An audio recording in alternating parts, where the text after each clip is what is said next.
going to start with the neglect of East Tampa communities. Now, the Community Advisory Committee, the CAC, lacks quality audio and equipment for their meetings.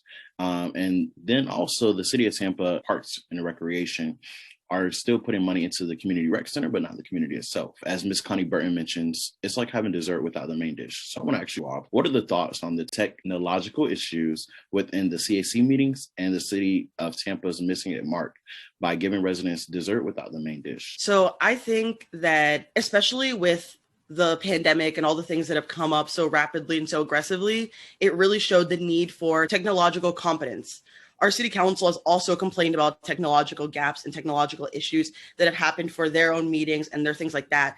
It just shows how our city needs to overall invest in not just the main stratosphere of the city council and the mayor's office. It needs to expand to all the parts of the city because we are a rather large city.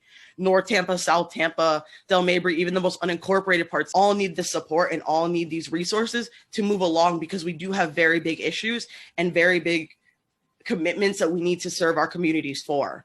And I think overall having this investment and having an overall gearing toward making sure that we hire more people that are able to do this technological work, hire more people that are willing to help do customer service and do the little nitpicking things that take longer to make sure that all our communities are running as fast as possible. And it's not something our leaders are new to asking for. They've been asking for this.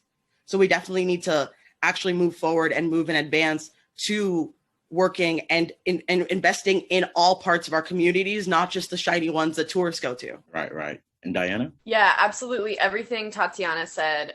Katie, I'm so glad this is the first question because I actually highlighted like the dessert without the main dish was my favorite line in the whole segment. That's such a good example of what we're talking about. Communities know what they need. You know, like we don't need politicians to tell us, like, you know, I run into this a lot as a queer person, like I can actually just tell you what I need as a queer person. And like people who live in East Tampa can tell you what they need in East Tampa. And this point was really driven home. Like Dream Defenders was actually canvassing yesterday in East Tampa to raise awareness about House Bill 1. And the other question we asked was like, what's the number one issue in your community? What do you see needing to happen in your community?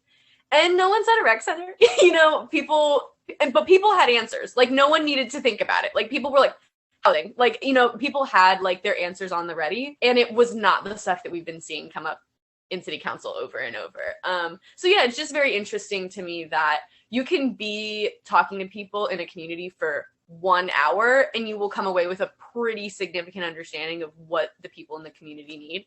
And they just completely failed to do that with these priorities. You know, right.